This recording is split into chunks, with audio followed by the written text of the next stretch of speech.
அஸ்ஸலாமு அலைக்கும் வரஹ்மத்துல்லாஹி வபரகாத்துஹு. அன்பிற்குரிய எல்லாம் வல்ல அல்லாஹுவின் அடியார்களே, சகோதரர்களே, பெரியவர்களே, தாய்மார்களே, இந்த உலகத்தில் வாழக்கூடிய நமக்கு அல்லாஹ் ரப்புல் ஆலமீன் ஏராளமான கடமைகளை, சட்ட திட்டங்களை வகுத்து தந்திருக்கிறான். இந்த கடமைகளிலே மிக முக்கியமானதாக தொழுகை இருப்பதை நாம் அனைவரும் உணர்ந்து வைத்திருக்கிறோம். தொழுகையினுடைய முக்கியத்துவங்கள் என்ன, தொழக்கூடிய மக்களுக்கு கிடைக்கக்கூடிய நன்மைகள் என்ன, தொழாத மக்களுக்கு கிடைக்கக்கூடிய தண்டனை என்ன என்பதையெல்லாம் எல்லா முஸ்லிம்களும் அதிகமாக அறிந்து வைத்திருப்பதை நாம் மறுக்க முடியாது. இன்னும் அதிகமான மக்கள் நாம் அறிந்து வைத்திருப்பது மாத்திரமின்றி பிறருக்கும் அதை உபதேசமும் செய்திருப்போம். தொழுகைக்கு வாங்க, தொழுகைக்கு இவ்வளவு சிறப்புகள் இருக்கிறது, தொழாத மக்கள் நாளை மறுமையிலே சக்கர் என்ற நரகத்தில் புலம்பக்கூடிய நிலை இருக்கிறது, இப்படின்னு பிற மக்களுக்கும் நாம் பிரச்சாரமும் செய்திருப்போம், அழைப்பு பணியும் செய்திருப்போம். இப்படி தொழுகையினுடைய முக்கியத்துவத்தை அறிந்த நாம் நம்முடைய வாழ்க்கையில் தொழுகையை நிறைவேற்றுவதற்காக வரக்கூடிய நேரத்தில் இன்றைக்கு தொழுகை என்ற பெயரால் எதுவெல்லாம் புதிதாக பிதஅத்தாக உருவாக்கப்பட்டிருக்கிறதோ அதையெல்லாம் தவிர்த்து விட்டு சல்லு கமா ரஅய்துமூனி உஸல்லி, என்னை எப்படி தொழ கண்டீர்களோ அதன் அடிப்படையில் தொழுவுங்கள் என்று அல்லாஹ்வுடைய தூதர் சொன்னார்கள்ல, அந்த ஹதீஸை நடைமுறைப்படுத்தக்கூடியவர்களாக நாம் இங்கே வந்திருக்கிறோம். இப்படி வந்த நம்மிடத்தில் அல்லாஹ்வுடைய தூதர் எப்படி தொழுதார்களோ, எப்படி தக்பீர் கட்டினார்களோ, எப்படி ருக்கு செய்தார்களோ, எப்படி சஜிதா செய்தார்களோ என்பதையெல்லாம் உணர்ந்து வந்த நம்மிடத்திலும் கூட நம்மையும் அறியாமல் சில பழக்கங்கள் வந்து விட்டது. எப்படியான பழக்கம் என்று சொன்னால், எப்படியான செயல்முறை என்று சொன்னால், எதையெல்லாம் அல்லாஹ்வுடைய தூதர் கடுமையாக கண்டித்தார்களோ, இதை செய்வது பாவம், இதை செய்வது தண்டனையை பெற்று தரும் என்று அல்லாஹ்வுடைய தூதர் கண்டித்திருப்பார்கள்ல, அந்த செயல்கள் நம்மிடத்தில் நுழைந்து விட்டது. பிதஅத்து கூடாது, புதிய வழிமுறை கூடாது, நெஞ்சில தான் கை கட்டி தொழுவணும், விரல் அசைத்துத்தான் தொழ வேண்டும், இப்படின்னு வந்த நம்மிடத்திலும் கூட புதுமைகள், அல்லாஹ்வுடைய தூதர் கண்டித்த விஷயங்கள் நுழைந்து விட்டது. நாம் அதை பெருசா கவனிக்கிறது கிடையாது, அலட்சியமாக இருந்து கொண்டு இருக்கிறோம். இந்த நிலையில் நம்முடைய தொழுகை தொடர்ந்தால் நமக்கும் பாவம் இருக்கிறது என்பதை உணர்ந்து அதை நாம் சரிப்படுத்திக் கொள்ள வேண்டும். எப்படியான விஷயங்கள் நம்ம இடத்தில் நுழைந்திருக்கிறது, ஒவ்வொரு விஷயமாக வருவோம். தொழுகைக்கு வரக்கூடிய முறை, அல்லாஹ்வுடைய தூதர் தொழுகைக்கு வர சொன்னாங்க, மார்க்கம் கடமையாக்கிருச்சு, தொழுகைக்கு வாரோம். வரக்கூடிய நாம் எப்படி வருகிறோம்? தொழுகைக்கு வரக்கூடிய நாம் தொழுகைக்காக இகாமத்து சொல்லப்பட்டு விட்டால் ஓடோடி வருகிறோம், ஓடி வருகிறோம். அல்லாஹ்வுடைய தூதர் இதை அனுமதித்தார்களா? இந்த நேரத்துல பல மக்கள் வராம இருப்பாங்க. கடைசியா எப்போ வருவாங்க? இகாமத்தெல்லாம் சொல்லக்கூடிய நேரத்துல. இன்னும் சில பேர் எப்படிலாம் ஜமாத்தெல்லாம் நடந்து கொண்டு இருக்கும், ஜும்மாக்கு மாத்திரம் இல்ல, பொதுவா 5 நேர தொழுகையா இருந்தாலும் சரி, அந்த நேரத்துல ஆரம்பத்துல வரமாட்டாங்க. இகாமத்து சொல்லப்பட்டு விடும், அத்தையாத்தினுடைய இருப்பு, இன்னும் கொஞ்ச நேரத்துல சலாம் கொடுத்துடுவாங்க. அந்த நேரத்துல ஓடி ஓடி வருது. எதுக்காக ஓடி வராங்க? நாங்க கடமையை நிறைவேற்றணும், தொழுகை மிஸ் ஆயிடும். ஓடி வரதுக்கான காரணம் என்ன? ஜமாத்து தொழுகை முடிஞ்சிடும்ல, இமாம் சலாம் கொடுக்க போறாங்க, அதனால தான் நான் ஓடி வரேன் இப்படின்னு நாம சொல்லுவோம். ஆனால் அல்லாஹ்வுடைய தூதர் இதை கண்டிக்கிறாங்க. இப்படி தொழுகைக்காக வரக்கூடிய நேரத்தில் ஓடி வராதீர்கள். சஹாபாக்கள் இது போன்ற ஒரு செயலை செய்யறாங்க. ரசூலுல்லாஹ் தொழுதுட்டு இருக்கிறாங்க, திடீர்னு ஒரு சத்தம், நம்ம ஓடி வரும்போது ஒரு சத்தம் வரும்ல, இது போல ஒரு சத்தம் கேட்கிறது. ரசூலுல்லாஹ் தொழுகையெல்லாம் முடிச்சுட்டு கேட்கும் போது, நாங்க தொழுகைக்காக ஓடி வந்தோம். அப்ப அல்லாஹ்வுடைய தூதர் சொல்றாங்க, நீங்க ஓடி வராதீங்க, தொழுகைக்காக ஓடி வராதீங்க, நிதானமாக வாங்க, மென்மையாக வாங்க. உலகத்தை பொறுத்தவரையில ஏதாவது ஒரு காரியம் தாமதமாகி விட்டது என்றால் விரைவாக நம்ம செய்வோம். பஸ் மிஸ் ஆயிருச்சு, ஓடி போய் பிடிப்போம். ஏதாவது ஒரு காரியம் தாமதமாயிருச்சு, ஓடி போடி செய்வோம். ஆனா தொழுகையை பொறுத்தவரையில மார்க்கம் சொல்லுது, நீங்க ஓடி வராதீங்க, ஓடி நீங்க ஒருபோதும் வராதீங்க. நீங்க தொழுகைக்காக வரக்கூடிய நேரத்தில் உங்களுக்கு கிடைத்ததை தொழுவுங்க. ஒரு ரக்காயத்து முடிஞ்சிருச்சு, 2 ரக்காயத்து முடிஞ்சிருச்சு, 3 ரக்காயத்து முடிஞ்சிருச்சு, பிரச்சனை இல்ல. உங்களுக்கு எது கிடைக்குதோ அதை நீங்க தொழுவுங்க, உங்களுக்கு தவறி போனதை நீங்க எந்திரிச்சு தொழுதுக்கிடுங்க. இந்த செய்தியை நாம் நடைமுறைப்படுத்துறோமா? இன்னைக்கு தொழுகைக்காக நாம் ஓடோடி வருகிறோம். இந்த ஓடோடி வரக்கூடிய நேரத்தில் இதனால் ஏற்படக்கூடிய பிரச்சனைகள் ஏராளம். உடல் ரீதியான பாதிப்புகள் சில ஏற்படலாம். ஓடி வரும்போது கால் ஸ்லிப்பாயிரலாம், அல்ல ஏதோ ஒரு பாதிப்பு ஏற்பட்டு விடலாம்.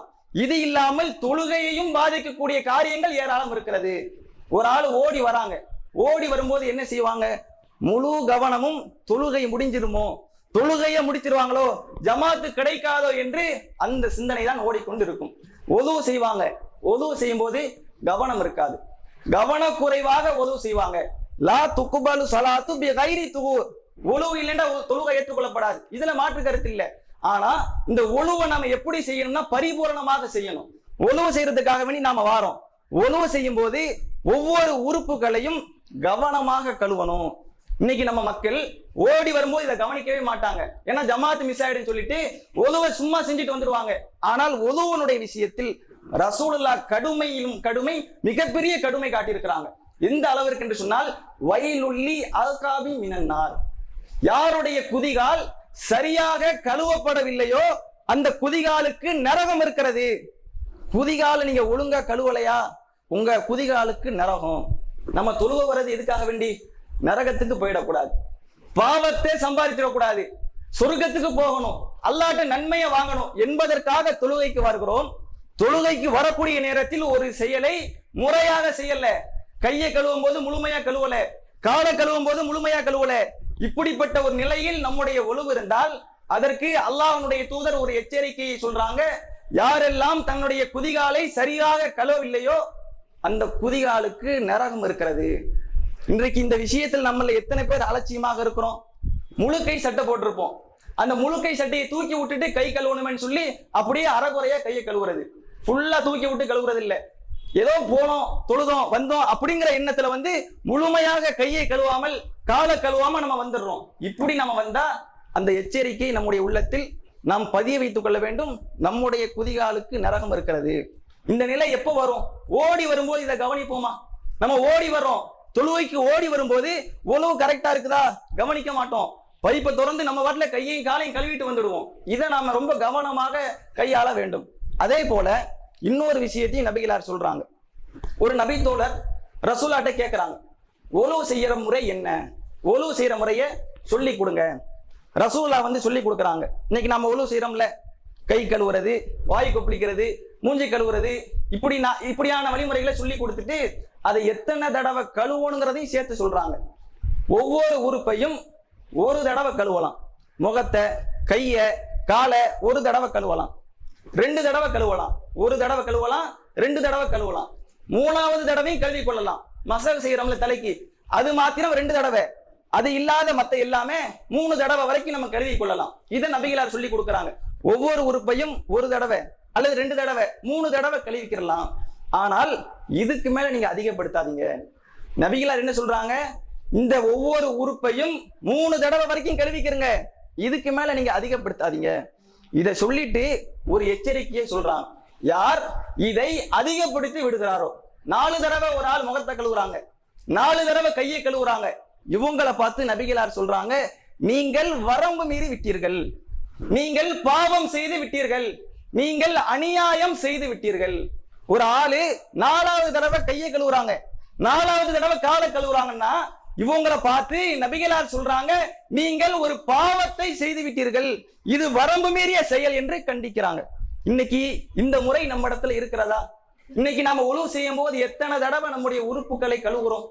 கணக்கே வைக்கிறது இல்லை, கணக்கு வைத்தே கழுவுறது இல்லை. பைப்பை திறந்தா தண்ணி வருது, யார் விட்டோ தண்ணி, பைப்பை திறந்தா வந்துகிட்டு இருக்கிறது, இந்த கையை நீட்டுறது, இந்த காலை நீட்டுறது, ரொம்ப நேரமா ஒழுவு செஞ்சுக்கிட்டு இருக்கிறது, கணக்கு வைக்கிறது கிடையாது. இப்படி நாம் ஒழுவு செய்தால் நம்மை அல்லாஹ்வுடைய தூதர் சொன்னாங்க, நீங்க பாவத்தை செஞ்சிட்டீங்க. பாவம் செய்யறதுக்கா தொழுவைக்கு வந்தோம்? பாவம் செய்யக்கூடாதுங்கிறது தான் தொழுவைக்கே வந்திருக்கிறோம். அந்த தொழுகையில நாம செய்த தவறுனால் அல்லாஹ்வுடைய தூதர் நம்மை பார்த்து சொல்றாங்க, நீங்கள் ஒரு பாவத்தை செய்து விட்டீர்கள். எப்படி மத்த பாவங்கள்லாம் இருக்கிறது, பொய் பேசுறது பாவம், திருடுறது பாவம், புறம் பேசுறது பாவம், இப்படி என்ன பாவங்கள் இருக்கிறதோ அந்த லிஸ்ட்ல கொண்டு போய் சேர்த்துட்டாங்க. ஒழுவே அதிகப்படியாக செஞ்சால் பாவம் செஞ்சிட்டோம். அப்ப இது ஓடி வரும்போது இதெல்லாம் நம்ம கவனிப்போமா? ஓடி வரும்போது இந்த விஷயங்களை எல்லாம் நம்ம கவனிப்போமா? நிதானமாக வரும்போதே கவனிக்கிறது இல்லையே, அப்ப ஓடி வரும்போது எங்க கவனிக்கிறது?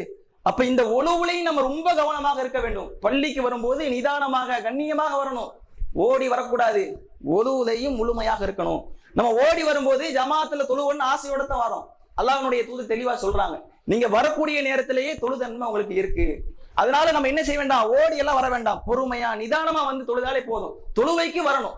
நமக்கு தாமதம் ஆயிருச்சு, லேட் ஆயிருச்சுன்னா பிரச்சனை கிடையாது, நம்ம வந்து லேட்டா வந்து கூட தொழுதுக்கலாம். ஆனா ஓடி வந்து என்ன செய்யக்கூடாது, தொழுவ கூடாது. உறுப்புகளை ஒவ்வொரு உதவு செய்யக்கூடிய உறுப்புகளையும் முறையாக நம்ம கழுவணும். இப்ப பள்ளிக்குள்ள வந்தாச்சு, உழவு முடிஞ்சிருச்சு, அடுத்து பள்ளிக்குள்ள வந்தாச்சு. பள்ளிக்குள்ள வந்த உடனே நாம என்ன செய்வோம்னா, முதல் வருஷம் காலியா தான் இருக்கும், ஃபர்ஸ்ட் ஸ்டெப் ஃபுல்லா காலியா இருக்கும். ஆனா மக்கள் என்ன செய்வாங்கன்னா, அங்க ஒருபோதும் உட்காரவே மாட்டாங்க.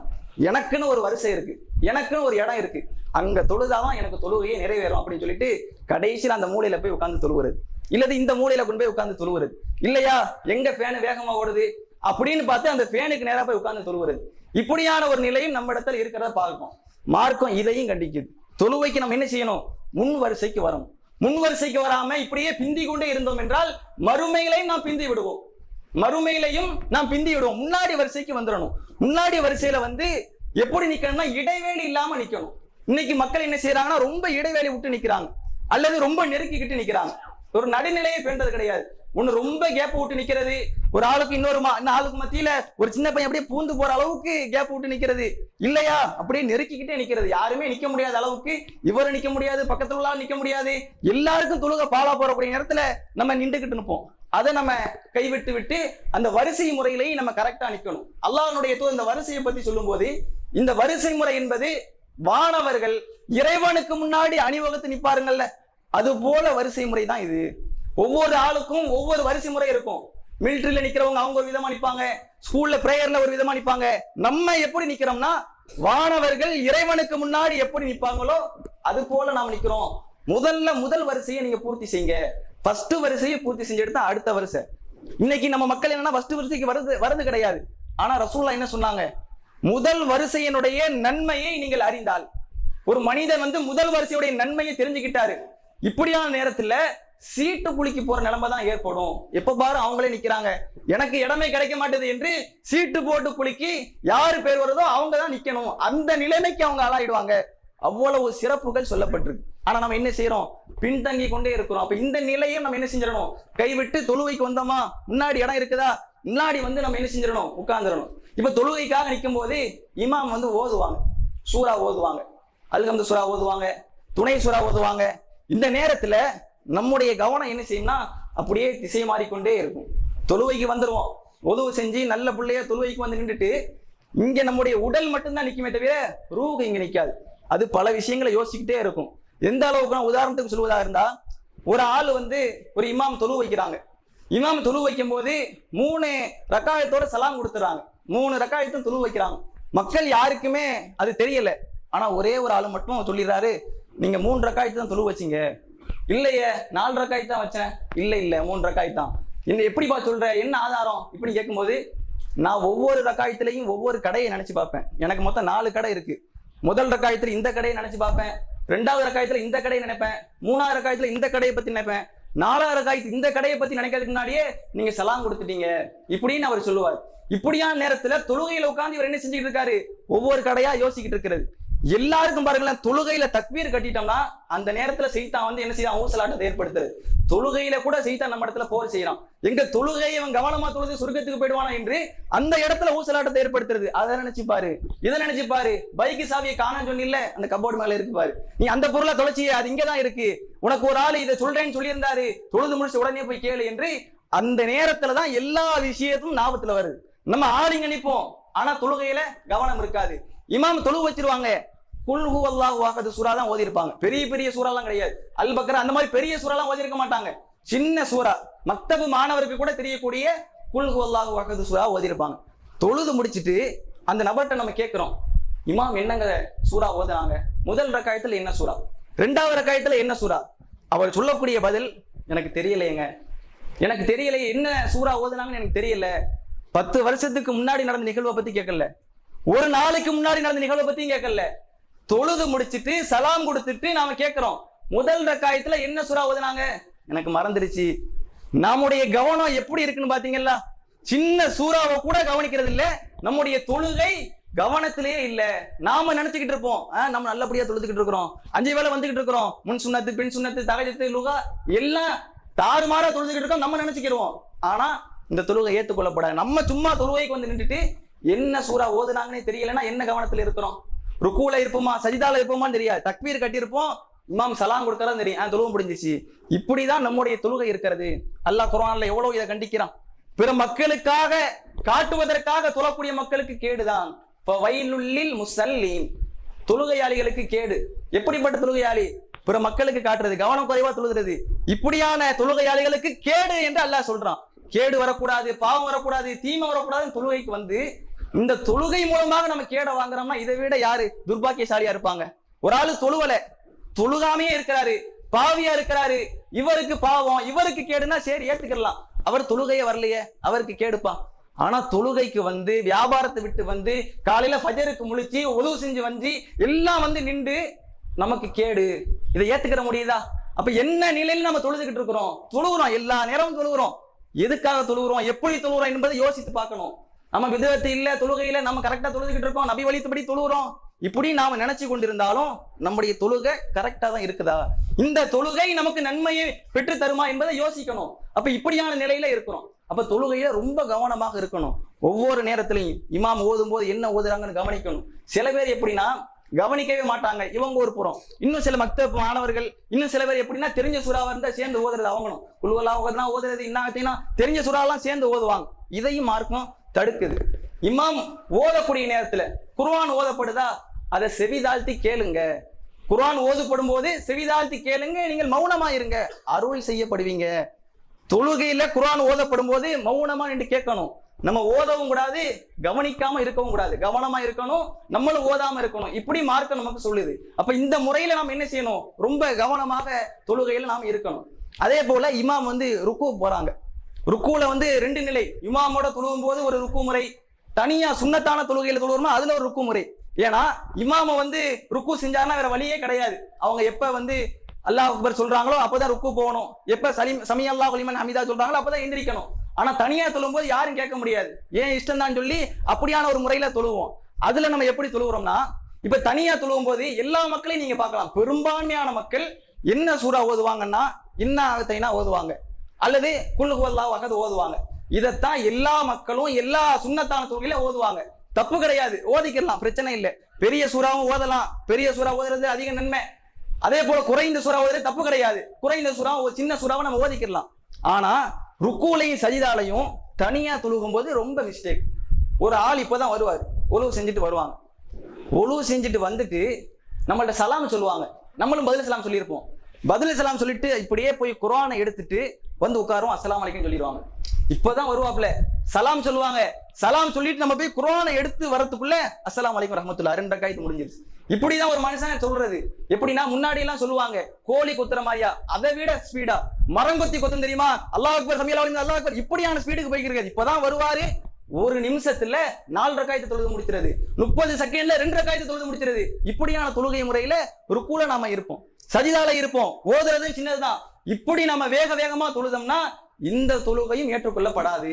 நபிகளார் வந்து இது அன்றைக்கே கவனிச்சிருக்கிறாங்க. அவங்க காலத்துல ஒரு சஹாபி இப்படியான ஒரு செயலை செய்யறாங்க. ஒரு சஹாபி தொழுகிறாங்க, தொழுதுட்டு அல்லாஹ்வுடைய தூதர்கிட்ட வராங்க, அஸ்ஸலாமு அலைக்கும்னு சொல்றாங்க. ரசூலுல்லாஹ் பதில் சலாம் சொல்றாங்க. சொல்லிட்டு சொல்றாங்க, நீங்க வந்து தொழுகவே இல்லை. அந்த சஹாபி நம்முடைய பார்வையிலையும் அவங்களுடைய பார்வையிலையும் தொழுதுட்டாப்ல, தொழுதுட்டு வராங்க, வந்து சலாம் சொல்றாங்க. நபிகளார் பார்த்துட்டு சொல்றாங்க, நீங்க தொழுகல, திரும்பி போய் தொழுவுங்க. அந்த சஹாபிக்கு எதுவுமே புரியல, நாம தொழுதுட்டோம், ரசூலா தொழுகிறேன்னு சொல்றாங்க, சரி போய் தொழுவோம் இப்படின்னு போய் மறுபடிக்கும் தொழுதுட்டு மீண்டும் வராங்க. மீண்டும் அல்லாஹ்வுடைய தூதர்கிட்ட வந்து சலாம் சொல்றாங்க. ரசூலா திருப்பி சொல்றாங்க, நீங்க தொழுகவே இல்லை, திரும்பி போய் தொழுவுங்க. அவருக்கு ஒண்ணுமே புரியல. ரசூலா வேற சொல்றாங்க, மறுப்பு வேற சொல்ல முடியாது அப்படின்னு மீண்டும் போய் தொழுகிறாரு. தொழுதுட்டு வரக்கூடிய நேரத்தில் நபிகளா திருப்பி சொல்றாங்க, நீங்க தொழுகவே இல்லை, திருப்பி போய் தொழுவுங்க. அவரு ஓப்பனா போட்டு உடைச்சிறாரு, அல்லாஹ்வுடைய தூதரே எனக்கு இப்படிதான் தொழுவ தெரியும், எனக்கு தொழுக முறை வேற தெரியாது, நீங்க சொல்லி கொடுங்க இப்படின்னு சொல்றாங்க. அப்ப அல்லாஹ்வுடைய தூதர், உங்களுக்கு இயன்ற சூறாக்களை ஓதுங்க, உங்களுக்கு எவ்வளவு ஓத முடியுமோ அந்த அளவுக்கு ஓதுங்க, உங்களுடைய ருக்குவை உங்களுடைய சஜிதாவெல்லாம் நிதானமாக செய்யுங்க, ருக்கு செய்யும் போது எப்படி இருக்குன்னா நிதானமாக இருக்கணும். அங்க ஒரு ராகத்து பெறணும். அல்லாஹ் அக்பர்னு சொன்னோம்னா திருப்தி வந்துருச்சு. இந்த அளவுக்கு ருக்கு நம்மள்ட்ட இருக்கணும். சஜிதால இருந்து எந்திரிக்கிறோமா அல்லது சஜிதாக்கு போறோமா, சமியல்லாஹு லிமன் ஹமீதா சொல்றோமா, அந்த இடத்துல ஒரு நிதானத்தை நாம் கடைபிடிக்க வேண்டும். அல்லாஹ்வுடைய தூதர் அவங்களுடைய தொழுகை ருக்குவா இருந்தாலும் சஜிதாவா இருந்தாலும், சஜிதால இருந்து ருக்குல இருந்து எந்திரிக்க முறையா இருந்தாலும் சமமா இருக்கும், சரி அளவுல இருக்கும். ஆனா நம்ம அப்படி இல்லை, வேகமா செஞ்சிரும். நபிகள் சொல்றாங்க, நீங்க பொறுமையாக நிதானமாக செய்யுங்க, இப்படியே உங்களுடைய தொழுகை ஒவ்வொன்றிலையும் நீங்கள் ஆக்கிக் கொள்ளுங்கள் இப்படின்னு அந்த சஹாபிக்கு அறிவுரை சொல்றாங்க. இன்னைக்கு நாமளும் தொழுகிறோம்ல, இன்னைக்கு நாம தொழக்கூடிய இந்த தொழுகை முறையே அல்லாஹ்வுடைய தூதர் பார்த்தாங்கன்னு சொன்னா நம்மள்ட்ட அவங்க சொல்ற பதில் என்ன? நீங்க தொழுவல்ல. நம்ம தொழுதிருப்போம், ஆனா நபிகளார் நம்மைய பார்த்து சொல்லுவாங்க, நீங்க தொழுவலை என்றுதான் நம்முடைய எல்லா தொழுகையும் அல்லாஹ்வுடைய தூதர் சொல்லிடுவாங்க. அப்ப யோசிச்சு பாருங்க, நாம தொழுதோம்னு நினைச்சுக்கிட்டு இருப்போம், ஆனா தொழுவல்ல. இஸ்லாத்தின் அடிப்படையில தொழுவல, சும்மா நானும் தொழுவுறேன் அப்படின்னு வேணா தொழுதிருக்கலாமே தவிர அல்லாஹ்ட்ட கூலி கிடைக்காது. அப்ப 10ஓட 11 நம்ம தொழுதுட்டு போக கூடாது. நம்முடைய தொழுகை மார்க்கம் காட்டி தந்த அடிப்படையில இருக்கணும். இந்த தொழுகை மறுமையில நமக்கு நன்மையை பெற்று தரக்கூடியதாக இருக்கணும். அப்படியான தொழுகை முறையை நாம தொழுவணும். ஏதோ எல்லாரும் தொழுகிறாங்க, நானும் தொழுகிறேன், காலைல ஃபஜருக்கு வரேன், இஷாக்கு வரேன், எல்லா வகுத்துக்கும் வந்து முதல் வரிசையில ஜமாத்தோட நிக்கிறேன், இப்படி இருக்கக்கூடாது. கரெக்டான முறையில் நம்ம தொழுவணும். இப்ப அதே போல ருக்குல இன்னொன்னு என்னன்னா, ஜமாத்தாக தொழுவும் போது நடக்கக்கூடிய ஒரு நிகழ்வு, இமாம் ருக்குல இருந்து எந்திரிச்சிருவாங்க, சமியல்லாஹு லிமன் ஹமீதா இப்படின்னு சொல்லிடுவாங்க. அதே போல சஜிதால என்ன செய்வாங்கன்னா, சஜிதால இருந்து எந்திரிப்பாங்க. இந்த சமியல்லாஹு லிமன் ஹமீதா அல்லாஹ் அக்பர் இப்படின்னு சொல்றதுக்கு முன்னாடி நம்மளுக்கு என்ன செய்யறது, முந்திக்கிட்டு எந்திரிக்கிறது, இமாம முந்திக்கிட்டு இவங்க ஃபர்ஸ்டா எந்திரிச்சிருது. இப்படியான நிகழ்வு அதிகமாக நடக்கிறது. இதையும் அல்லாஹ்வுடைய தூதர் கண்டிக்கிறாங்க. நீங்க இமாமுக்கு முன்னாடி உங்களுடைய தலையை உயர்த்தாதீங்க, உங்களுடைய தலையை கழுதையினுடைய தலையாக அல்லாஹ் மாற்றி விடக்கூடும். அல்லாஹ்வுடைய தூதர் கண்டிக்கிறாங்க. நீங்க வேகமா தலையை உயர்த்தக்கூடாது. இமாம் அல்லாஹ் அக்பர் சொல்றாங்களா, இமாம் சொன்னதுக்கு அப்புறம் தான், இமாம் எந்திரிச்சதுக்கு அப்புறம் தான் நாம எந்திரிக்கணும். இமாமுக்கு முன்னாடி நம்ம இமாம் சமியல்லாஹு லிமன் சொல்றாங்களா, அவங்க சொன்னதுக்கு அப்புறம் தான் நம்ம வரணும். இமாம் அல்லாஹ் அக்பர் சொல்றாங்களா, அதுக்கப்புறம் தான் போகணும். அல்லாஹ்வுடைய தூதருடைய அந்த தோழர்கள் சொல்றாங்க, ரசூலுல்லாஹ் சஜிதாக்கு போவாங்க, அவங்க சஜிதாக்கு போறத நாங்க பாக்குற வரைக்கும் எங்களுடைய முதுகுனுடைய எலும்பு வளையாது. அவங்க சஜிதாக்கு போறதை பார்த்ததுக்கு அப்புறம் தான் எங்க முதுகுனுடைய எலும்பு வளையும், அது வரைக்கும் வளையாது. பார்த்துட்டு இருப்பாங்க, ரசூலா போயிட்டாங்களா அதுக்கப்புறம் போறது. ஆனா ரசூல்லா எந்திரிக்கும் போது முன்னாடி எந்திரிக்க கூடாது, அந்த நேரத்துல எந்திரிக்கணும். இப்படியான தொழுகை முறையை நம்ம கடைபிடித்தாதான் நமக்கு மறுமையில இந்த தொழுகை வெற்றியை பெற்று தரக்கூடியதாக இருக்க வேண்டும். ஒரு உதாரணத்தை நம்ம பார்த்தோம்னா புரிஞ்சுக்கணும். நம்ம கஷ்டப்பட்டு தொழுகைக்கு வரோம், இப்படி வரக்கூடிய நேரத்துல சரியா தொழுவலைன்னா நம்ம எந்த அளவுக்கு கை சேதப்படுவோம்னா, ஒரு கட்டுமான தொழிலாளி இருக்கிறாங்க, அவரு பல வருஷமா ஒரு இடத்துல வேலை செஞ்சுக்கிட்டு இருக்கிறாங்க. இப்படியான நேரத்துல அவங்க வந்து அந்த தொழிலை விட்டு போக விரும்பும் போது அந்த முதலாளி சொல்லிடுறாங்க, இல்ல நீங்க கடைசியா ஒரே ஒரு ப்ராஜெக்ட் மட்டும் முடிச்சு கொடுங்க, இதை மட்டும் கடைசியாக நீங்க செஞ்சு கொடுங்க இப்படின்னு சொல்றாங்க. இந்த நேரத்துல அவர் வேண்டா வெறுப்பா அந்த வேலையை செய்யறாங்க. நம்ம வந்து முடியாதுன்னு சொல்றோம், ஆனாலும் ஓனர் வந்து விட மாட்டேங்கிறாங்க அப்படின்னு சொல்லி வேண்டா வெறுப்பாக என்ன செய்யறாங்கன்னா, அவங்க வந்து அந்த தொழிலை வந்து அந்த வேலையை செய்யறாங்க. ஒரு வீடு கட்டுறாங்க, அந்த வீடு தரமற்ற வீடா கட்டுறாங்க, ஒவ்வொரு விஷயத்தையும் பார்த்து கட்டல, செங்கல் என்ன செங்கல்னு பார்க்கல, சிமெண்ட பார்க்கல, ஆட்களை பார்க்கல, ஏனோ தானோன்னு கட்டுறாங்க. இப்படி கட்டி முடிச்சுட்டு ஓனர்கிட்ட கொண்டு போய் சாவியை கொடுக்கும் போது அந்த ஓனர் சொல்றாங்க, இந்த வீடு இத்தனை வருஷமா எங்கள்கிட்ட நீங்க வேலை பார்த்தீங்க தெரியுமா, அதுக்கான கிஃப்டா வச்சுக்கிறங்க இப்படின்னு சொல்லி அவர்கிட்ட கொடுக்குறாங்க. இப்ப இந்த நேரத்துல அவருடைய உள்ளம் எப்படி இருக்குன்னு யோசிப்பாங்க.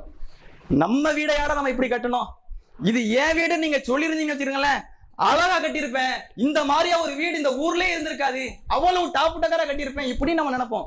அவர் வீட ஏனோ தானு கட்டிட்டாரு. ஏன் அது ஏன் வீடுன்னு அவருக்கு தெரியல. இதை முன்னாடியே சொல்லியிருந்தா ஒவ்வொன்னையும் பார்த்து செய்யறது, எவ்வளவு காசியா இருந்தாலும் சரி, ஓனர் தானே கட்ட சொல்றாப்ல பாத்துக்கிறோம், அவங்க தான் காசு கொடுக்கறதுன்னு காஸ்ட்லியான பொருளா வாங்கி நம்ம கொடுத்துருப்போம். ஆனா அவர் வீடுன்னு தெரியாதனால ஏனோ தானு கட்டிட்டு ஓனர்கிட்ட கொடுக்குறாங்க. ஓனர் இது உங்களுக்கு தான் சொல்லி அன்பளிப்பு செய்யறாங்க.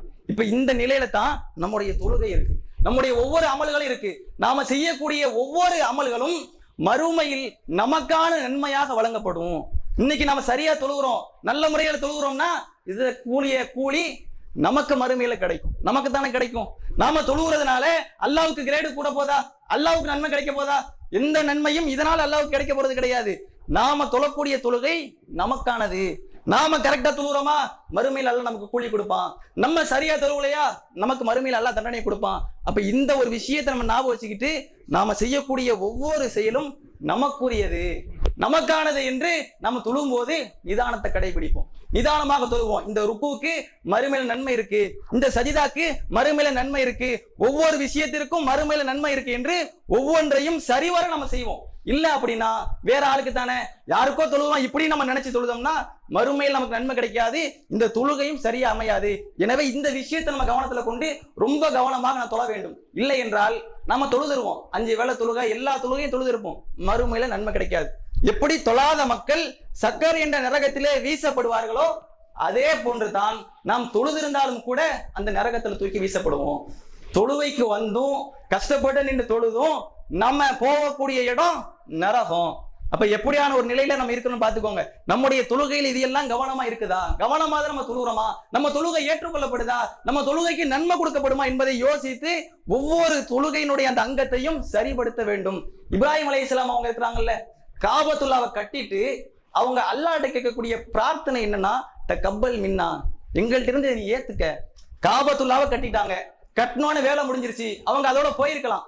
ஆனா அவங்க என்ன செய்யறாங்க, நீ அல்லாஹ் கட்ட சொன்னா நான் கட்டிட்டேன் இப்படின்னு அவங்க இல்ல, நான் கட்டிவிட்டேன், இந்த பள்ளியை கட்டிவிட்டேன், இந்த பள்ளியை எங்களிடத்திலிருந்து ஏத்துக்க, இந்த பணியை நான் செஞ்ச இந்த செயலை என்னிடத்திலிருந்து நீ ஏத்துக்கன்னு அல்லாஹ்ட்ட துவா செய்யறாங்க. இன்னைக்கு நம்ம தொழுகும் போது இந்த விஷயத்தை ரொம்ப முக்கியமாக கவனிக்கணும். நம்ம தொழுகிறோம், இந்த தொழுகைக்கு நன்மை கிடைக்குமா இப்படின்னு யோசித்து ஒவ்வொரு தொழுகைக்கு பின்னாடியும் துவா கேட்கணும். இறைவா நான் தொழுத இந்த தொழுகையை நீ ஏத்துக்கையா அல்லா, தொழுகைக்கு மட்டும் இல்ல எல்லா செயலுக்கும், தர்மமாக இருந்தாலும் நன்மையான காரியங்கள் எதுவாக இருந்தாலும் இதை நீ ஏத்துக்க.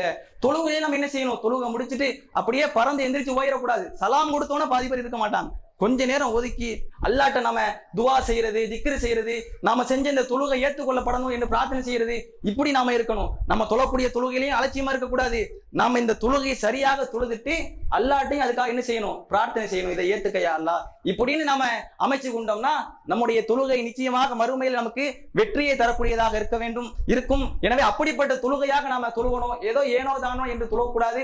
நாம தொழக்கூடிய இந்த தொழுகை என்பது மறுமையில் நம்ம சொர்க்கத்துக்கு கூட்டி செல்லக்கூடியதாக இருக்கணும். தொழுகையை பத்தி அல்லாஹ்வுடைய தூதர் அவ்வளவு இடங்கள்ல சொல்றாங்க.